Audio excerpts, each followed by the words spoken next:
오늘의 말씀은요, 주님을 부끄러워하는 자입니다. 실은 오늘 좀 다루는 내용은 좀 무거운 내용이 될 것 같아요. 실은 저도 이번 주에 이렇게 뭐 방문도 가고 이렇게 얘기를 하면서 어떤 얘기가 있었냐면 좀 오늘날의 우리 재림교회가 예전과 다르게 우리의 신앙적인 수준이 많이 떨어진 것 같다, 이런 내용을 좀 들었어요. 솔직히 그런 문제가 좀 마음의 무거움을 주었습니다. 근데 또 제가 이번 주에 실은 그동안 제가 읽어야지 하면서 책을 가지고 있다가 읽었던 책이 하나가 있었어요. 근데 그 책이 실은 오늘 저희가 고민하고 있던 내용과 같이 연관되어 있어서 그 책을 먼저 다루도록 하겠습니다. 제가 이번 주에 읽었던 책은요, 실은 조지 나잇 교수입니다. 조지 나잇 교수는 재림교회에서 굉장히 유명한 교수고, 세미나리 장이시고, 그리고 정말 재림교회에서 정말 저희들에게 메시지를 주는 책들을 많이 발간하셨던 교수님입니다. 이제 그 교수님인데 그 책 제목이 너무 인상적이었어요. 뭐냐면 제가 이걸 일부러 제목이 못 달았어요. 이제 달면 좀 문제가 될 것 같아서. 내가 만일 악마라면. 너무 강하죠? 실은 조지 나잇 교수도 이 제목 달 때요, 되게 심사숙고하고 많이 논의를 했대요. 왜냐하면 이 제목 자체가 너무 강하기 때문에.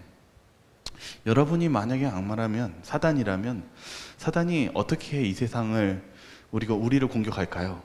이 내용입니다. 어떻게 이 세상을 흔들까요?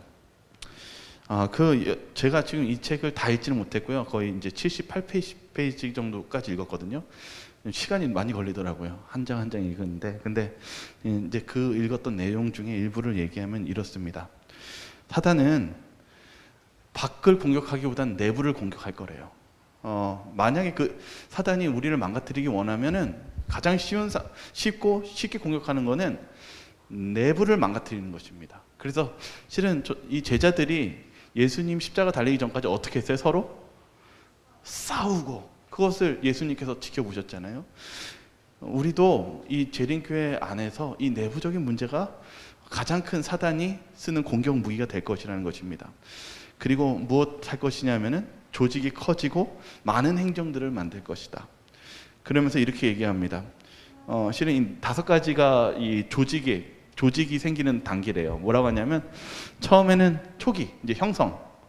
두 번째는 이제 공식적으로 조직이 이제 발현되고, 이제 그러면 최대 효율성, 이제 성장하기 시작합니다. 잘 가는데, 이제 성장하다 보면 어떻게 될까요? 여러 제도들이 생기고, 이게 이제 형식주의가 생기고, 나중에는 붕괴돼 버린다라는 게 이 과정이라고 얘기합니다. 근데 이제 이 조지 나잇 교수가 실은 이제 북미, 이제 지금 미국에 계시니까 이 미주 화폐를, 재림교회를 걱정하시면서 뭐라고 그랬냐면, 지금 우리 단계는 3단계를 지나 형식주의 단계로 가고 있다, 이걸 경고하고 있더라고요.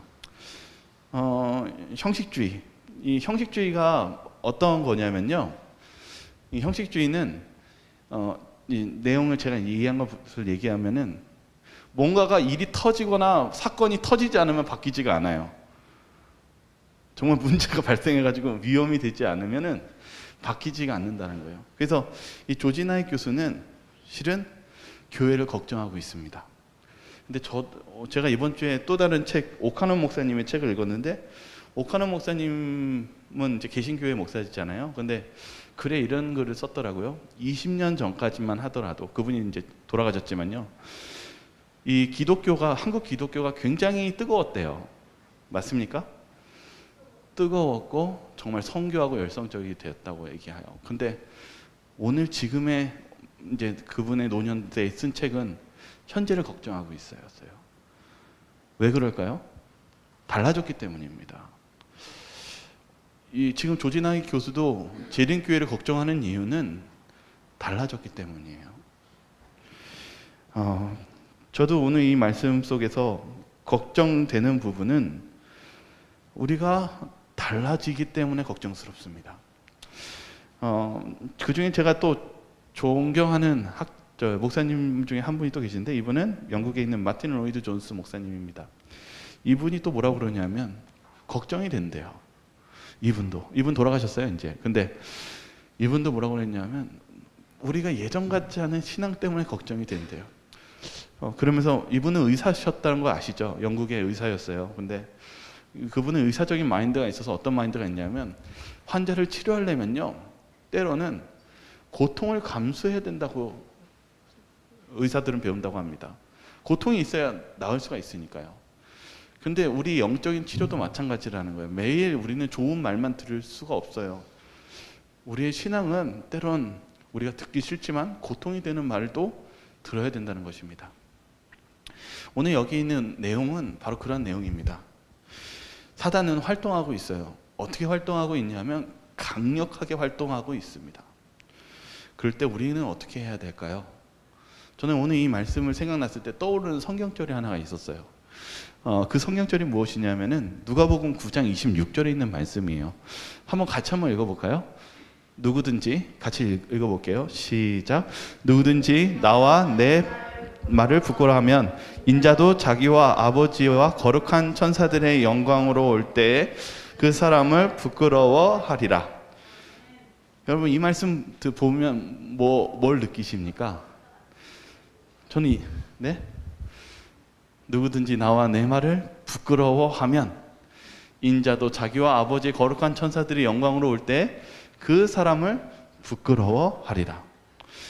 저는 이 말씀을 생각났던 거는 뭐냐면 오늘날 우리 그리스도인들이요 하나님 일보다 다른 세상의 일을 더 우선시하는 것 같아요. 심지어는 하나님의 일을 되게 수치스럽거나 별거 아닌 것 같이 생각할 때가 있는 것 같아요. 네, 여기 성경의 말씀에 부끄러워하면 저는 이 성경절이 떠올랐는데 이 성경절에 재림교회 주석이 없더라고요. 찾다가 물론 이제 다른 데 주석이 있습니다. 근데 이렇게 주석이 여기 내용이 없으면은 어떻게 해야 될까요? 이제 성경을 연구할 때요. 성경 전체를 봐야 됩니다. 그 장을요. 그러니까 여러분 하나님이 말씀하시는 이 부끄러워한다 이 뜻을 우리가 오늘 한번 배워보는 게 어떨까요? 찾아보는 게 어떨까요? 그래서 제가 오늘 누가복음 9장이 도대체 어떤 내용으로, 왜냐하면 저자는 한 이야기를 쓸 때요 통일성 있게 주제를 연결시킵니다. 설교도 마찬가지 아닙니까? 설교도 하나 할 때 주제가 연결되어야 됩니다. 근데 부끄러워하다가 어떠한 내용인지 오늘 한번 좀 같이 나누고 우리의 신앙 속에서 뭐가 하나님께 부끄러운 짓을 하고 있는지를 한번 발견하면은 우리가 뭔가 고쳐야 되지 않겠습니까? 여기 누가복음 9장 1절과 2절의 시작을 한번 보죠.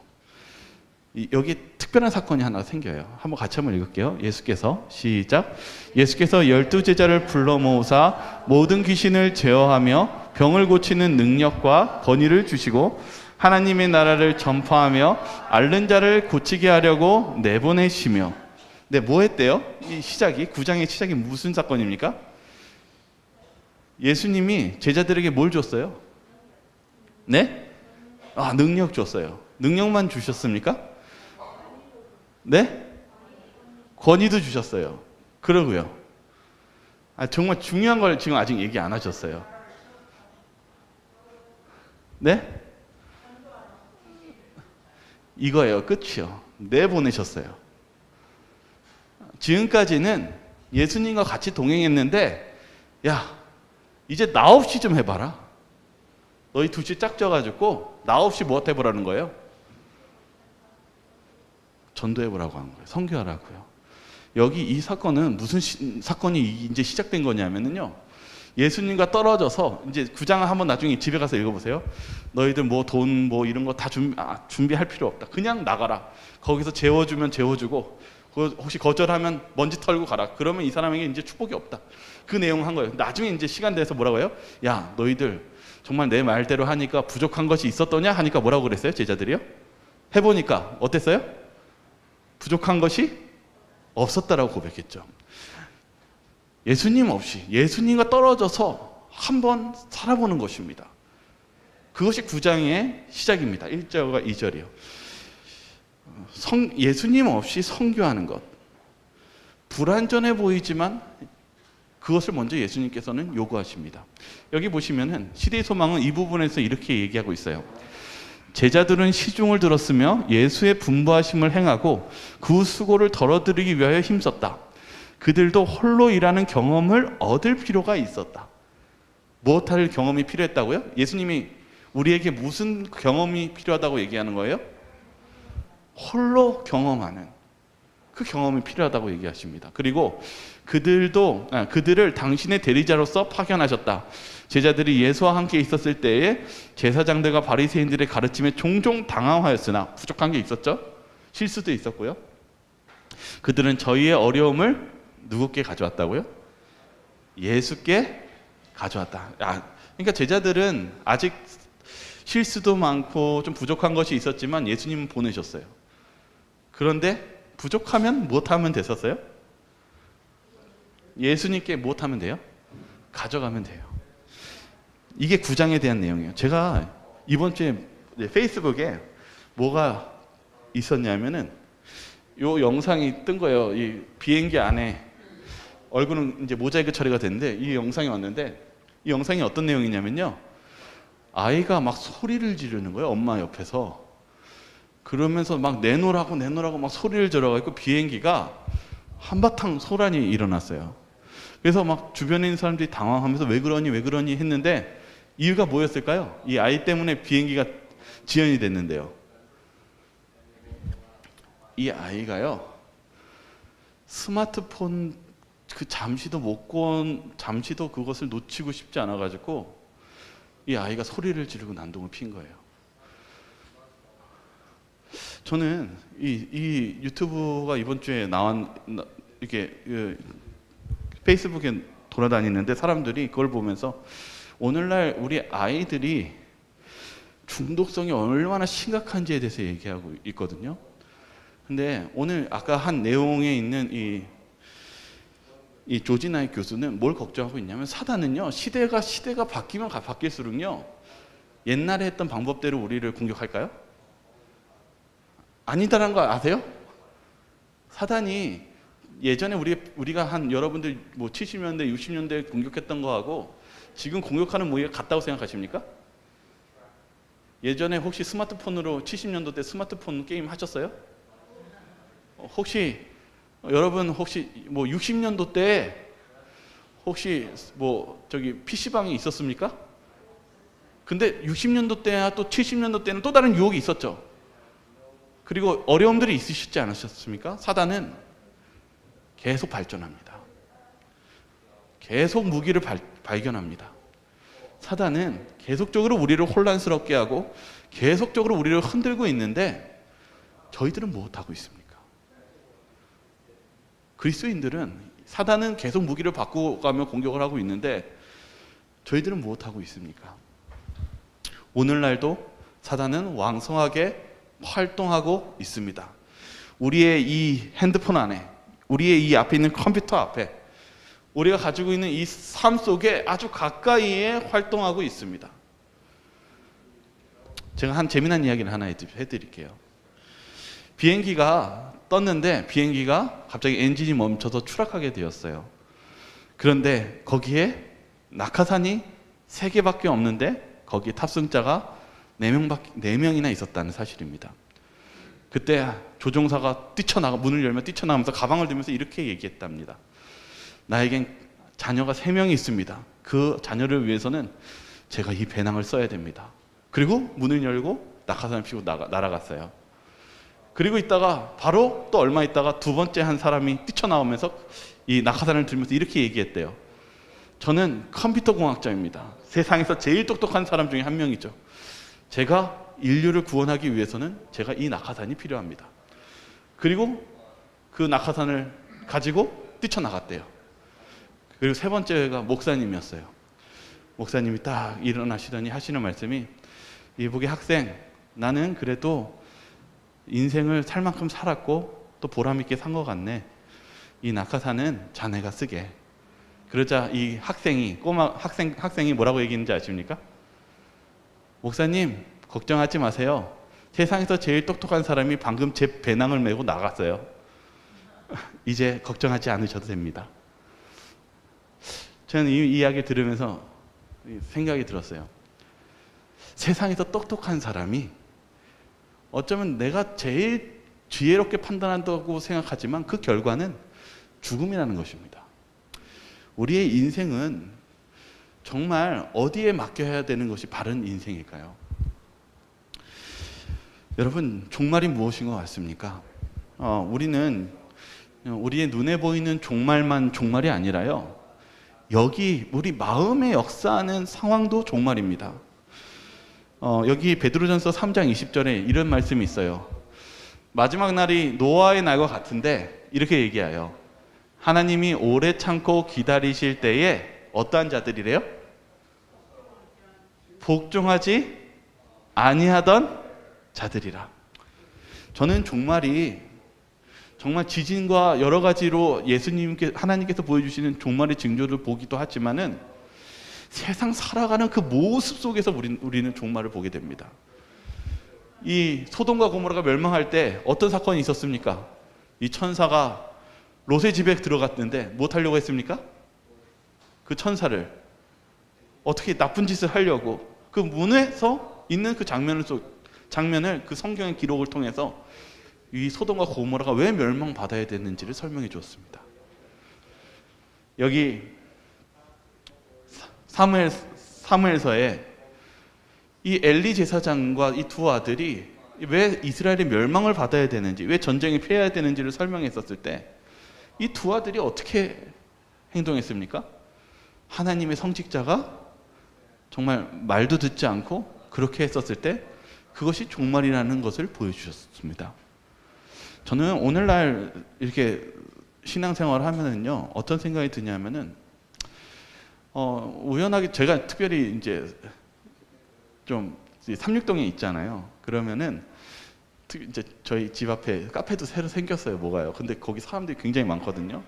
근데 이상한 것들을 많이 보게 돼요. 듣게 돼요. 왜냐하면 그들의 신앙이 이렇게 하나님의 일을 할 때 어떤 통화 같은 걸 하면은 저 지금 뭐 교회 뭐 무슨 일 어떡하죠? 제가 못하게 됐는데 딱 하고 있는데 전화를 딱 끊고 친구들이랑 막 얘기하고 있는 거예요.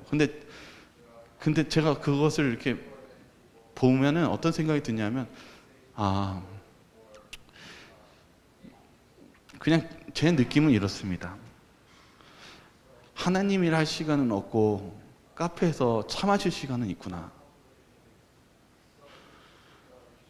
어느 순간 이제 하나님의 일이 내가 차 마시는 시간조차도 드리기 싫어지는 그 상황을 봤을 때 지금 시대가 더 우리가 종말적으로 가까워진 시대가 아닌가.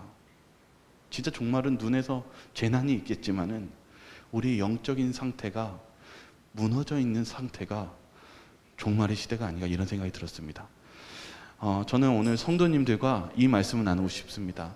여러분들이 정말 주님과 멀어졌다면 돌아오시길 바라겠습니다. 주님께 나아가시길 바라겠습니다. 제가 오늘 이 좀 무거운 주제지만 이 누가복음 9장을 통해서 이 부끄러움이 무엇인지를 또 한 번 더 찾아보도록 하겠습니다. 누가복음 9장에 있는 좀 긴 내용인데 같이 한번 읽어보겠습니다. 제자 야고보와 같이 읽겠습니다. 시작. 제자 야고보와 요한이 이를 보고 이르되 주여 우리가 불을 명하여 하늘로부터 내려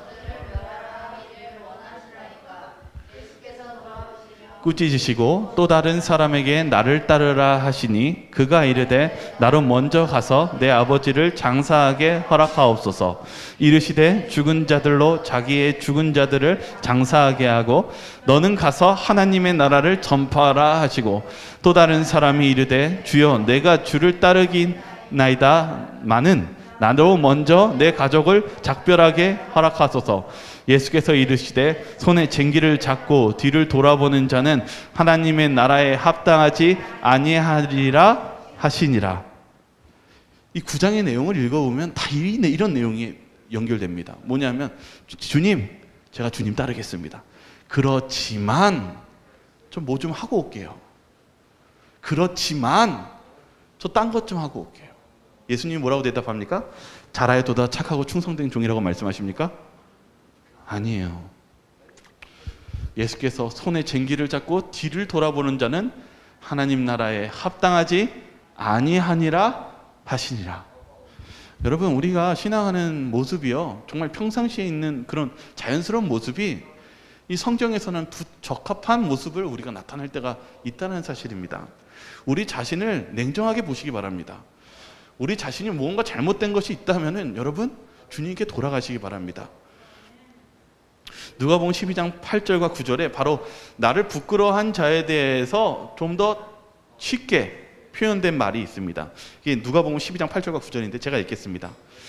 내가 또한 너희에게 말하노니 누구든지 사람 앞에서 나를 시인하면 인자도 하나님의 사자들 앞에서 그를 시인할 것이요, 사람 앞에서 나를 부인하는 자는 사람의 사자들 앞에서 부인을 당하리라. 미래형입니다. 여러분들이 인자를 부끄러워하면은, 여기서는 사람 앞에서 나를 시인하면, 똑같이 얘기합니다. 미래형입니다. 여러분의 삶 속에 하나님을 시인한다, 이 말은 진리를 말한다는 것입니다. 복음을 선포한다는 것입니다. 여러분들이 복음을, 하나님의 복음 부끄러워하지 않고 있는 그대로 선포한다면, 인자는 언제 쓰느냐 하면 예수님께서 기적을 베푸실 때, 예수님께서 영광을 나타내실 때 쓰는 단어가 인자입니다. 그러니까 이것은 재림을 얘기합니다. 인자도 하나님의 사자들 앞에서 어떻게 하시겠다고요? 그를 무엇해 주시겠다? 인정해 주시겠다. 그는 내 백성이라고요. 여러분, 성경에 있는 말씀, 그 기록을 믿으시기 바라겠습니다. 제가 이제 이 9장에 있는 사건이 무슨 사건이냐면 오병이어 사건이 있어요. 제가 아까 처음 9장 1절에서 시작되는 게, 이제 예수님이 뭐라고 했냐면 나 없이 한번 해봐라 시작했다고 그랬죠. 그런데 이 9장에 무슨 사건이 있냐면 오병이어 사건이 있습니다. 제자들이 뭐라고 얘기했냐면, 예수님, 이 사람들 큰일 났는데, 이러다 이제 배고파서 큰일 나겠는데 빨리 내보내십시오. 그러니까 예수님이 하신 말씀이 뭐냐면 너희가 먹을 것을 주라입니다. 예수님이 장난하신 게 아니에요. 이거는 우리에게 필요한 말씀을 이제 하신 거예요. 어떻게 하라고요? 예수님이 뭐라고 그랬어요? 제자들에게? 실은 이건 우리들에게도 하는 말입니다. 큰일 났는데요, 주님? 제가 지금 이거 공과금도 내야 되고 너무 내야 될 돈이 많은데 이거 어떡하죠? 그럴 때 예수님이 뭐라고 대답하세요? 예수님이 뭐라고 하시길 원하십니까? 걱정하지 말라고요. 너희가 먹을 것을 주라. 이게 무슨 의미인 것 같습니까? 이것 때문에 제자들이 처음에 뭐라고 그랬냐면, 주님, 이거 살려면 적어도 2천만 원은 필요해요. 이 대답한 게 그 내용이에요. 빌립이 막 이렇게 나왔잖아요. 그런데 예수님이 기다렸어요. 무엇을 기다렸습니까? 여기 시대의 소망 이 부분 읽죠. 여기 보시면 이렇게 적혀 있어요. 이 부분에 대한 설명이 있습니다. 오늘날에도 사람들이 생명의 떡에 굶주리고 있을 때 주의 자녀들은 우리가 어떤 사람을 멀리 보내서 어떤 일을 초청하여 먹이게 할 것인가 라고 질문한다. 예수님은요, 이 질문을 왜 주셨냐면, 누군가가 굶주리고 있으면 무엇 하기를 원하신다는 거예요? 누가 주기를 원하신다는 거예요? 네? 여러분과 저요. 다른 사람이 주님을 알지 못하는 굶주림이 있었을 때 누가 먹을 걸 주라고요? 누가 줄 수 있어요? 저와 여러분입니다. 예수님을 부끄러워하는 것은 예수님의 진리와 복음을 선포하는 것을 거절할 때에 예수님도 우리를 알아보지 않으시겠다는 말씀입니다. 우리가 예수님의 부르심을 응답하지 않는 것, 이러한 주님을 부끄러워하는 것, 그것은 예수님께서 우리에게 말씀하시는 그 부르심에 응답하지 않는 것입니다. 여기 보시면 그래서 이렇게 얘기합니다. 이 사람들로 앉게 하라 하신 후 거기에서 그들을 먹이셨다. 그와 같이 그대가 공고한 영혼들에게 둘려 있을 때에는 그리스도가 거기 계신 줄을 알라. 예수와 더불어 교통하라. 저는 이번 주에 에스겔서 주석을 읽고 있었는데요. 에스겔서 주석, 여러분 잘 아시죠? 에스겔은 이스라엘 백성, 이스라엘이 정말 멸망하고 정말 희망이 없었던 시대입니다. 근데 하나님이요, 에스겔을 이끌면서 뼈들이 있는 곳에 에스겔을 불러주셨어요. 근데 그 뼈가 어떻게 기록되어 있냐면 이렇게 기록되어 있어요. 에스겔서 37장에 나를 그 뼈 사방으로 지나가게 하시기로. 근데 이 뼈가 무슨 뼈냐면 저도 이 말씀이 참 마음에 왔어요. 마른 뼈요. 그냥 뼈도 아니고 어떤 뼈라고요? 마른 뼈. 여러분 마른 뼈를 보면 뭘 느끼십니까? 생명력이 있습니까? 전혀 생명력이 없죠. 그런 마른 뼈에 대고 에스겔에게 이렇게 질문하십니다. 여기 3절 한번 같이 한번 읽어볼게요. 시작. 그가 내게 이르시되 인자야 이 뼈들이 능히 살 수 있겠느냐 하시기로. 여기까지 읽겠습니다. 이 질문합니다. 하나님이 무슨 질문을 해요? 마른 뼈밖에 없는 아무런 생명력이 없는 메마른 뼈, 정말 수분 하나 없는 그 메마른 뼈에게 뭐라고 얘기해요? 이게 그냥 능히 살 수 있을까? 라고 에스겔에게 질문합니다. 여러분들은 만약에 이런 질문을 하신다면 희망이 없는 곳에 야 항민아 이게 될 수 있을 것 같니? 라고 생각했을 때 절망적인 상황 속에서 여러분은 뭐라고 대답하시겠습니까? 당연히 안 되죠. 이렇게 얘기해. 우리 마음이 그런 생각이 들지 않습니까? 주님 이거는 소용없어요. 끝난 거예요. 망했어요. 우리가 우리의 신앙 속에서 그런 생각 많이 품지 않습니까? 이건 해봤자 손해예요. 근데 하나님이 뭐라고 그러냐면 야 에스겔아 이거 능히 내가 살릴 수 있을까? 그러자 에스겔이 뭐라고 대답합니까? 이거 저희들이 같이 대답해야 될 답이니까 끝까지 읽죠. 내가 대답하되 시작. 내가 대답하되 주 여호와여 주께서 아시나이다. 뭐라고 대답했어요? 에스겔이요. 할 수 있다 없다가 아니라 누가 안다고요? 주님께서 아십니다. 여러분이 신앙적으로 뭔가 부족하고 정말 희망이 없었을 때 여러분이 결정하지 마시고 주님께 구하시기 바랍니다. 이게 우리가 해야 될 일입니다. 여기 조지나이 교수가 내가 만일 악마라면 이란 그런 책을 쓸 때 뭐라고 했냐면 사단은 안식일 교회를 비참하게 보이게 만들 것입니다. 이 글을 이렇게 얘기했어요. 교회에 왔는데 웃음이 없고 희망이 없는 것 같고 하면 뭐해? 라는 것을 사단은 그의 전략의 가장 좋은 전략 중에 하나라고 생각한다는 것입니다. 여러분 저와 여러분들이 낙담하지 마시기 바랍니다. 왜냐하면 이 제자들이요 많이 낙담했어요. 예수님이 있는데도 좀만 있으면 막 이러고 좀만 있으면 이걸 어떻게 해요? 이 오병이어 사건이 무슨 사건이었냐면 예수님이 이제 스스로 예수님이 없이 할 수 있는 그 믿음을 가게 하고 있는데 빌립이 뭐라고 했어요? 이거 돈으로도 못해요 주님 이러고 있었던 거예요. 그런데 어떻게 했습니까? 에스겔서에 보면은요 우리 한번 이 5절과 6절 같이 읽겠습니다. 시작. 주 여호와께서 이 뼈들에게 이같이 말씀하시기를 내가 생기를 너희에게 들어가게 하리니 너희가 살아나리라.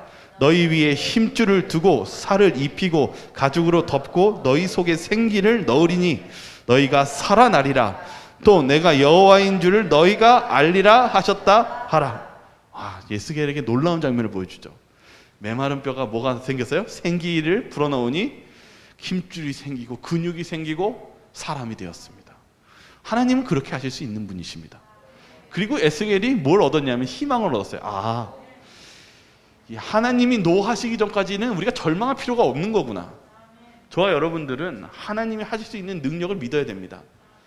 왜냐하면 절망할 곳은 실은 하나님이 노하시기에 우리는 절망할 필요가 없기 때문입니다. 오늘 우리의 삶 속에 있는 제7의 안식 예수 재림교회는 여러분 잊지 마세요. 승리가 보장되어 있는 교회입니다. 근데 우리가 무엇하냐면은 좌절해요.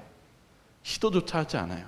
그래서 예수님이 하신 말씀이 뭐냐면 우리가 이번 교과에서 전도 배우잖아요. 추수할 곡식은 많은데 뭐가 없어서 문제라는 거예요. 그 믿음대로 사는 일꾼이 없어서 문제라고 얘기합니다. 저와 여러분들은 그런 일꾼이 되시길 바라겠습니다. 여기 주석도 이렇게 얘기합니다. 우리가 구원하고자 하는 자들의 영혼은 에스겔의 계시 가운데 본 골짜기의 마른 뼈들과 같다. 그러나 골짜기의 마른 뼈와 같은 사람들에게도 예언의 말씀을 전해 주어야 한다. 여러분이 봤을 때 진짜 마른 뼈같이 희망이 없는 영혼이 있어요. 근데 여러분들이 결정 내리시면 안 된다는 것입니다.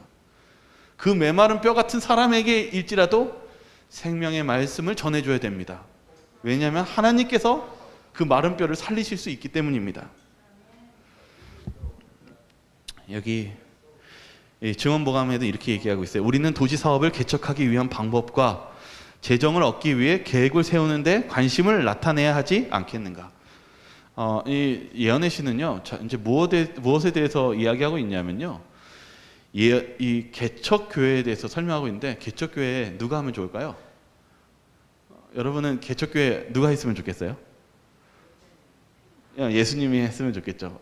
맞아요. 예수님이 하셔야 돼요. 근데 이 실은 예언의 신이나 선교 사업을 읽으면요, 어떤 글이 있냐면요, 젊은 신학생들이 시작했을 때 개척교회로 도시로 가라고 얘기하는 내용이 있어요. 왜 그럴까요? 저는 지금 조지 나이 교수가 지금 오늘 쓴 내용하고 너무 일치가 돼서 지금 말씀드리는 거예요. 뭐라고 하냐면요, 조지 나이 교수가 이번에 책을 쓰면서요, 이렇게 얘기하더라고요. 처음 재림교회는 이렇게 얘기하고 있어요. 오늘날 여러분들은 재림교회가 완성되었다고 생각하십니까? 어떤 것 같아요? 재림교회 정신이 무엇인 것 같습니까? 오늘 우리가 너무 익숙해져 있는 교회에 살고 있기 때문에 그렇지만요, 재림교회의 특징이, 초대 재림교회의 특징이 무엇인지 아십니까? 저는 이 말씀을 들으면서 이거구나 라는 생각이 들었어요. 초대 재림교회의 정신은 무엇이었냐면요, 변화였습니다. 재림교회는요, 처음에요, 음식물에 대한 거면 처음에 몰랐어요. 그리고 안식일에 대한 기별을 하나하나 발견한 겁니다. 그래서 항상 무엇 하는 준비가 있었냐면은, 내 자아가 이게 좋은데 라는 마음이 있었어도 옳은 것이 있으면 무엇 했어요? 바꿨습니다. 변화했고 늘 언제나 바꿀 준비가 되어 있었습니다. 늘 언제나 진리가 오면 바꿀 준비를 하고 있었습니다. 그런데 오늘날 이 조지 나이 교수가 걱정한 거는, 오늘날은 변화하고 싶어 하지 않아요. 이게 정답인 것 같이 살고 있다는 것입니다. 사단은 매일 매순간 발전하고 개발하고 그렇게 살고 있는데, 어느 순간 우리가 정체되어 있는 이 변화하지 않는 것이 두렵다라고 이야기하고 있습니다. 성도 여러분, 사단은, 제가 오늘 말씀드렸지만, 사단은 계속적으로 개발하며 우리를 공격할 것입니다. 근데 오늘 조지 나이 교수가 뭐라고 그러냐면 이렇게 얘기했어요. 젊은이들의 새롭고 다양한 전도 방법으로 사단과 맞서 싸우기를 원합니다. 오늘날의 시대는, 사단이 오늘날 시대에 어떻게 만들었냐면, 젊은이들이 너무 필요 없는 존재같이 만들어버렸어요. 어느 순간 자존감이 떨어져 가고 있습니다. 그러나 저는 하나님이 인간을 어떻게 창조한지 알아요. 하나님께서 인간을 창조했을 때 인간을 창조적으로 만드셨습니다. 그리고 여러분들의 가치야, 여러분들은 항상 뭔가를, 하나님을 바라보며 새로운 것을 찬양하고 새로운 것을 항상 만들어가면서 하나님께 나아가는 존재로 만드셨다는 사실입니다. 저는 마지막 시대에 이 조지 나이 교수가 하는 것처럼 이 말씀이 마음에 와닿았어요. 마지막 시대에도 많은 젊은이들과 청년들의 활동이 적극적으로 필요하다고 얘기하고 있습니다. 그것은 저희가 작년과 그런 부분들을 얘기하는 게 아닙니다. 뭔가 나누는 게 아니라 우리 모두가 그렇게 활동하고 움직이고 변화해야 된다는 것을 이야기하고 있습니다. 여기 조지 나이 교수 글 있는 걸 제가 읽어드릴게요. 내가 교회 사역을 마치는 데 있어 신기술이 중요성을 무시할 악마였다. 신기술은 성과 악 모두에게 엄청난 힘을 가지고 있습니다. 너무 자주 우리는 악마에게 들판을 남겼습니다. 우리가 성직자가 일을 마치기를 기다린다면 재림은 지구보다 조금 더 오래 지속될 것입니다. 문제는 사람들이 세상에 도달하는 일에서 자신의 재능을 사용할 수 있도록 돕는 숙련된 재림 목사와 행정관을 만드는 것입니다. 저는 오늘 이 말씀 읽으면 뭐라고 했냐면, 이 신기술이요, 악이 될 수도 있고 모두 될 수 있다고요? 선이 될 수도 있대요. 우리가 이 전쟁터에 서 있습니다. 저는 지금 특별한 이 시기가 그런 시기가 된 것 같아요. 오늘날 저희들이 예배에 대한 제한과 어려움 속에 왔을 때 이 유튜브를 활용하는 시기가 됐지만, 저희들이 이 시대에 있어서 사단이 우리 사단이 마지막 시대 때 더 흔드는 이 시대가 왔을 때, 또한 우리 재림교회도, 그리고 하나님의 복음을 전하는 사람들도 우리가 복음을 전파하고, 그리고 우리 지금 이 앞에 있는 학생들과 이 청년들이 하나님의 복음을 정말 발견하고 그리고 발전시키고 개발하면서 우리가 다시금 주님의 복음을 전파하시는 저와 여러분들 되시기를 바라겠습니다.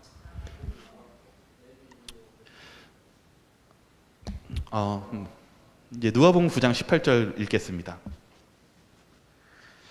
같이 한번 읽어볼게요. 예수께서 시작.